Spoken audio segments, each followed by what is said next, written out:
Welcome back to SwitchCorner. Today we're going to be taking a look at the upcoming releases on the Nintendo Switch over this coming week, and we'll be covering the US, Canada, UK, EU and Australia.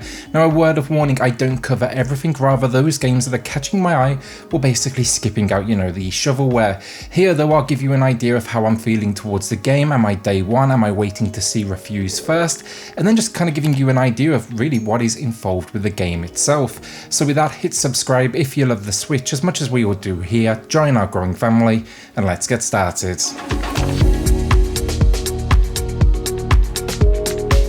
So first up on the 10th, let's get the obvious one out the way first. Ghostrunner has been finally announced for release, so let's try this again. It was due to drop on the Switch a couple of weeks back, but it seems they needed extra time. They just kind of went like radio silent on what was happening with the Switch build, only to address it day of release, following it dropping nearly everywhere else. First, this is easily a day one buy for me, and if this dedicated Switch trailer is anything to go by, we may have one of the best looking games on the console ahead of us in this coming week. Reviews so far, they have been great, if pointing out it's basically hard as hell, but this one, it's combining first person gameplay where you're throwing in then parkour and samurai swords, and I mean that just sounds absolutely epic. No idea on pricing yet, sadly, it's yet to show up on the eShop, but I'm excited to dive into this cyberpunk world. If you do pick this one up though, in the first month, you will get 2 exclusive in-game weapons if that is your thing. Alright, so Fuser, and this one, it comes from Harmonix, and I think it's fair to say they're up there as legendary when it comes to just the rhythm game genre. Think Frequency, think Guitar Hero, think Rock Band, but this new release, it may be perfect timing. With the absence of really any live shows or festivals in 2020, something I personally absolutely miss, this is giving us the chance to become the DJ and work through a number of sets, not only in single player but also online with friends, or even an online audience who can then vote on your set and how good it was. With this one, I will say expect a review to go live on the channel later today, and I will link it at the end of this video once it's live, as well as in the pinned comment down below. So SAKUNA of Rise and Ruin next. This one, it's coming from XC Games. It looks super unique. I'm going to be going day one with it. I made that decision now a few weeks back when I first saw it. From what I can understand though, it's combining side-scrolling platforming hack and slash action with crafting and then rice cultivation. So I'm kind of hoping it has something minor for farm sim fans out there as well. So you can kind of jump between the more action-packed moments and then those more chill-out moments. Presenting a 2.5D art style, although the design work here looks incredible with some seriously flashy and over-the-top attacks and enemies. My only concern ever with games like this, will they get repetitive quickly? But this sounds like it has a ton going on and different things to do, so I am quietly confident this is going to be a great time.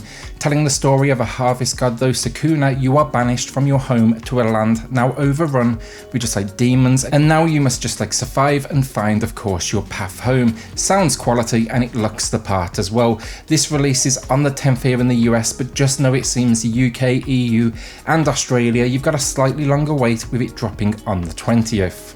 Alright, so Speed Free, and do not expect Keanu Reeves here. This is nothing to do with the amazing first movie or awful second, but it seems there was a Speed 1 and 2 Formula 1 arcade experience that I cannot find anything about. I'm personally though dying to get my hands on a Formula 1 game for the Switch, but I will say I was looking more for that sim-like experience, think Codemasters. I'll have a review on this one come release date, but it seems to be a Formula 1 skin and then arcade action all the way, taking you across the globe from England to America to Tokyo.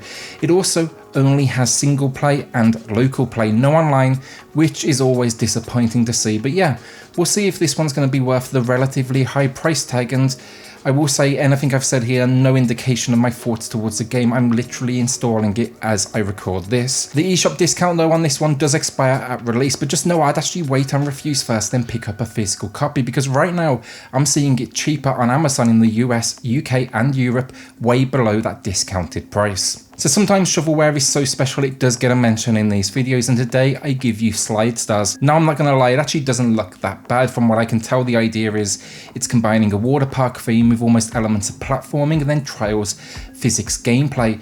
Then I saw the price though. It seems it's trying to cash in on what they're calling the included superstars. I've never heard of any of them honestly. Demi Rose, Ben Azelart, Brent Rivera. But yeah, no idea, but I'm clearly also at the wrong target audience. It looks like it's mainly influencers though making up this roster. Promising single player and local player along with crazy stunts, different inflatables. It's probably going to be awful, but you never know. So I will check out a few videos for a laugh come release day, and maybe it's going to be one of those, you know, deep discount kind of games. I couldn't skip it though. The eShop artwork just screams I am so dumb, so I had to give it a mention. So this one's quick, but Just Dance 2021. Wanna Dance here is your game, no doubt identical to like the last 10 years of releases. But yeah, you know what? It might have an audience, especially for those looking for something with a tiny bit of exercise involved. Not a bad thing in 2020. Literally nothing else to add on this one though. Not one I'll be checking out personally, though I do think in the future I might have to review one just for kind of like a bit of fun. Another quick one then, Vera, Blanc, Full Moon. I wouldn't expect a whole lot here, but it's super budget, and I'd be lying if the whole like werewolf on the cover art didn't spike my interest. From what I can tell, it's a simplistic visual novel promising a mystery centered around a serial killer that seems to be that werewolf. I wouldn't expect tons of gameplay for the price, but maybe you'll like the old school kind of like comic book style, and they ain't going crazy on that price front, which I do appreciate. So horror fans, Apparition, it's coming in with a 20% launch discount that expires on day of release, and I will always take a look at a first person horror experience. This one has been actually in early access over on Steam for a couple of years now, and the opinions generally seem decent, not that there is many of them, but here expect to be facing ghosts and demons using a spirit board and generally just trying to stay alive. As always with these horror games, it sounds like you was doing something stupid. In this case, you decided you wanted to camp in a haunted forest, and now you're obviously in trouble, but also out to prove the supernatural does indeed exist. To do this, you'll choose your gear, grab your camera, and get to basically recording them. It comes from No Gravity Games, who recently published Alder's Blood, so I'm looking forward to seeing how this one reviews, because it could be a very interesting time, and they have released a couple of good games. Alright, so our final 3 games of the week, starting with Zombie Blast Crew. It's coming from Cubic Games. I'll always look at Cubic because it normally means the game's going to see like a heavy discount pretty quickly. They just like a good sale drop, these folks. They've also, as well though, put out some good games, like I think Mana Spark probably being their big one.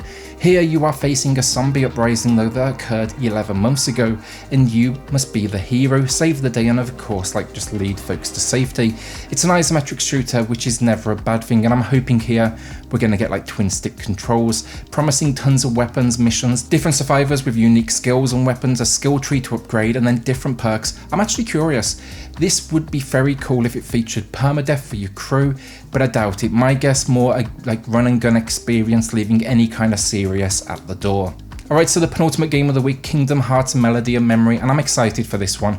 I'm also with everyone else, the price does seem on the high side honestly, but I will be still like going day one, and personally with a release like this, I'm going to be picking up a physical edition. This is a rhythm-based auto runner where the cast of Kingdom Hearts, so Disney for the most part, run down a musical display and then attack enemies in their way. You'll also be able to platform, fly, and all sorts of other special moves.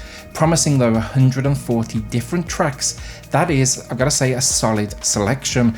I'd probably wait on reviews here first, but I did enjoy what I saw in the demo, even if it was relatively simplistic. No doubt the full release, it's going to have a wide variety, of challenges that will absolutely destroy me. Plus, I just love a good rhythm game, and few involve the great cast that this one does. Okay, so the final game of the week, Need for Speed Hot Pursuit Remastered, and yes, this is the game of the week for me. They did a solid job with the port of Burnout, even if I do think it was priced too high. It just wasn't like my Burnout. This one, I don't know, the price seems fair, maybe because I do prefer the game though. This one was also developed by the Burnout team, but it is widely regarded as one of the best Need for Speed games ever made, especially if you like your street focus while running from the cops. I really enjoyed the more serious attempts they made with the Shift series. But yeah, like Burnout before, it's here, so expect all the DLC thrown in, solid visuals, because Burnout Paradise City looked great on the Switch, and then it even has, and this is the big thing, cross-platform multiplayer. That is a huge deal. Racers don't gain the biggest audience for online play on Switch, so this could seriously be a game changer, and I cannot wait to take it online. Hopefully this is one I will have some coverage on later in the week, but if not, as I said, easy day one buy for me, and again, like Kingdom Hearts, this is going to be a physical pickup for myself. And that is it, a bit of a quieter week on the number of games front. There's a whole lot of smaller releases throughout the week though, so it may be worth heading to the eShop to check them out. No doubt some might be solid, some it's going to be clear shovelware. Will you be adding anything to your collection this week though, or are you going to be saving that cash for the run up, you know, to Black Friday? With that then, a shout out to the patrons of the channel who are just going above and beyond to support SwitchCorner. Helps more than you know, so thank you all so much. If you do want to check that out for yourself, I have linked it in the video description down below. Then hit subscribe if you love the Switch as much as we all do here. Join our growing family, and I'll see you all on the next video. Thanks everyone.